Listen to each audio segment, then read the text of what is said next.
Right, in part A, you're asked to draw the graph of v equals 5t minus t squared from the times of 0 to 5 seconds.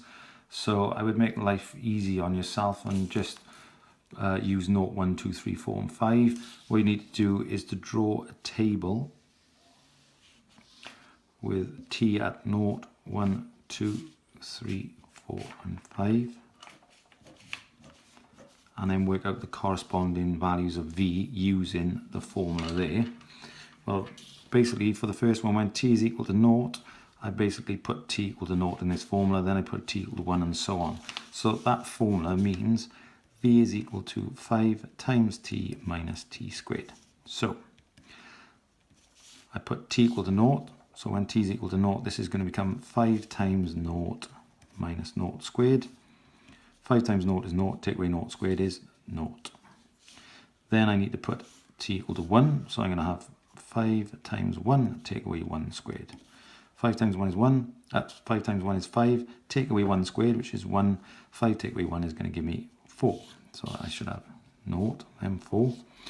Then I'm doing 5 times 2, take away 2 squared. 5 times 2 is 10, take away 2 squared, which is 4, that's going to become 6. And you need to keep going in the same way.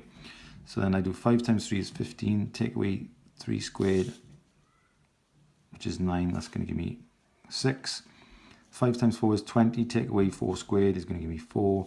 5 times 5 is 25, take away 5 squared is going to give me 0.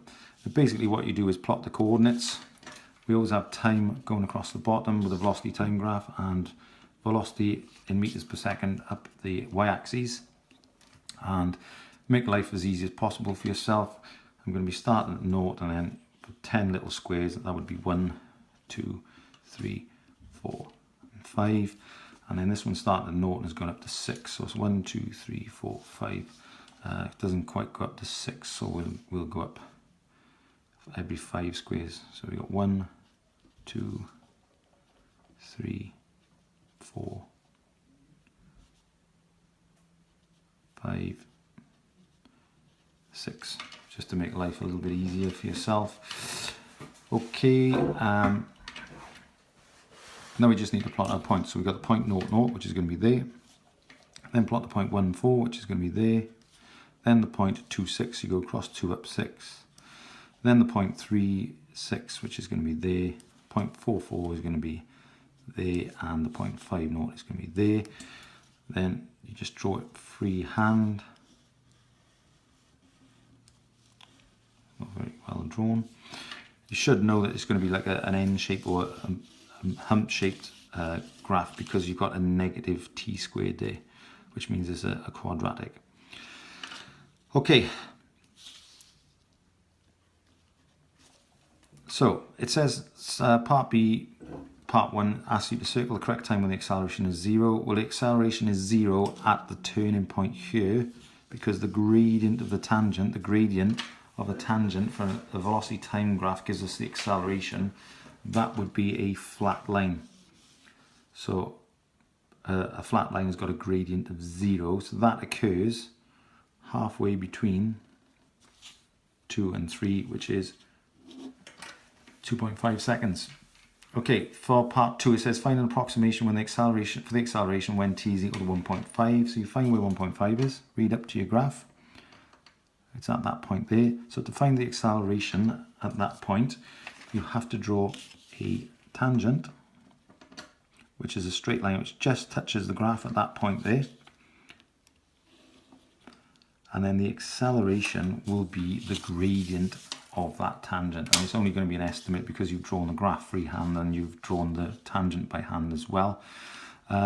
So we need to make a triangle of this. Well, I can always see that because it's an estimate, this is almost going through this corner here. So the height of that line there and the width of that line to get the acceleration, it's the gradient of that line there, which is going to be the height divided by the width. So the height is going from 2 to 6, so the height is 4. And the width is going from 0 to 2, so the width is 2. So the gradient of that is going to be the height, which is 4, divided by the width, which is 2. And that gives me an answer of 2 meters per second squared. Don't worry too much about the units for acceleration, but it would be meters squared.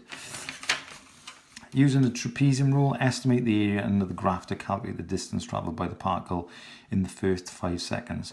Well, if you remember, the trapezium rule is just basically we split the graph up into strips like this, and we're working out the area of each trapezium and adding them together, because the area underneath the graph gives the distance travelled on a velocity time graph. So there's a quick formula that I gave you to work out the area, the trapezium rule, sorry, which is the height of each trapezium divided by 2 times by the outside heights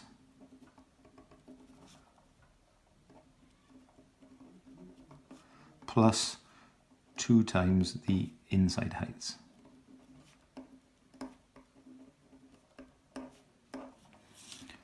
So the height, because the trapeziums are really turned on the side, is actually the width. So these are going up in 1s. You could have chosen to go up in 0.5. It's up to you. I'm just making things easier on myself. So the height has gone from 1 to 2. So the height is 1.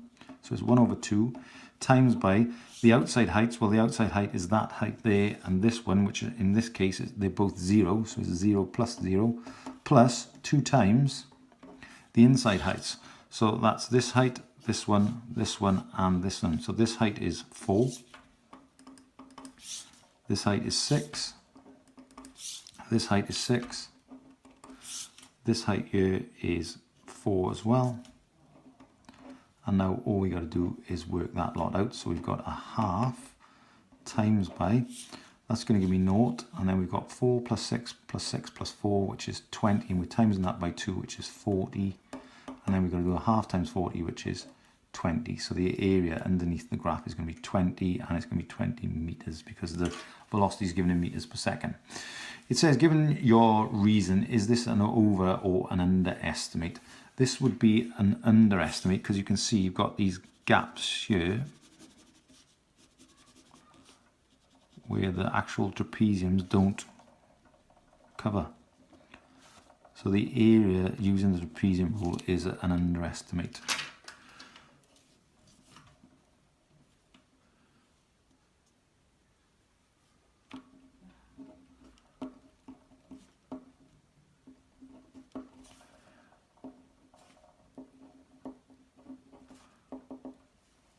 So it's an underestimate as the graph is convex.